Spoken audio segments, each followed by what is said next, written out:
নেত্রকোনায় প্রথমবারের মতো গোলাপ চাষ করে সফল হয়েছেন এক কৃষক। প্রতিদিন দর্শনার্থী ও ব্যবসায়ীদের আনাগোনায় মুখর তার ফুল বাগান। চলতি মাসে কয়েক লাখ টাকার গোলাপ বিক্রির আশা করছেন তিনি। তার সফলতায় অনেকেই আগ্রহী হচ্ছেন গোলাপ চাষে। সোহানুর রহমানের তথ্য, চিত্র ডেস্ক রিপোর্ট। সারি সারি গোলাপ গাছে টুকটুকে লাল গোলাপ, এ যেন ফুলের রানীর সৌন্দর্যের রাজত্ব।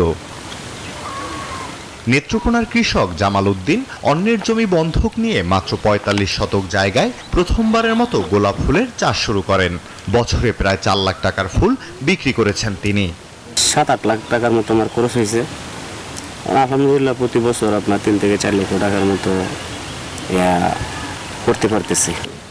দীর্ঘদিন অন্যের বাগানে কাজ করলেও বর্তমানে তার বাগানেই রয়েছে ৮,০০০ গোলাপ গাছ। পর্যাপ্ত জায়গার অভাবে সব ধরনের ফুল চাষ করতে পারছেন না বলে আক্ষেপ তার।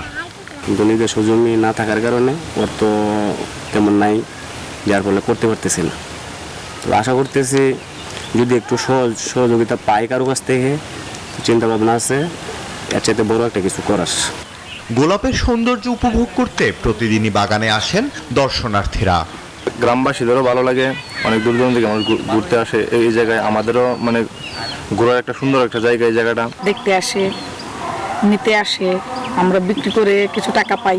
তার সফলতায় অনেকেই এখন আগ্রহী হচ্ছেন ফুল চাষে। নানা জাতের ফুল বাগান গড়ে উঠলেই স্থানীয়ভাবেই মিটবে ফুলের চাহিদা, লাভবান হবেন ব্যবসায়ীরা। এক ধরনের মালটার জন্য আমাদের একটু লাভবান কম হইতে হয়, কিন্তু জামালের ফুলটা আমাদের টিকসই করে ভালো দিন থাকে, তার জন্য আমাদের একটু ভালো হয় আর কি। ফুল চাষে আগ্রহীদের সব ধরনের সহায়তার আশ্বাস জেলা কৃষি বিভাগের। ফুল চাষের ব্যাপারে তাদের যদি কোনো সমস্যা থাকে সেই ব্যাপারে আমরা তাদেরকে পরামর্শ দেব।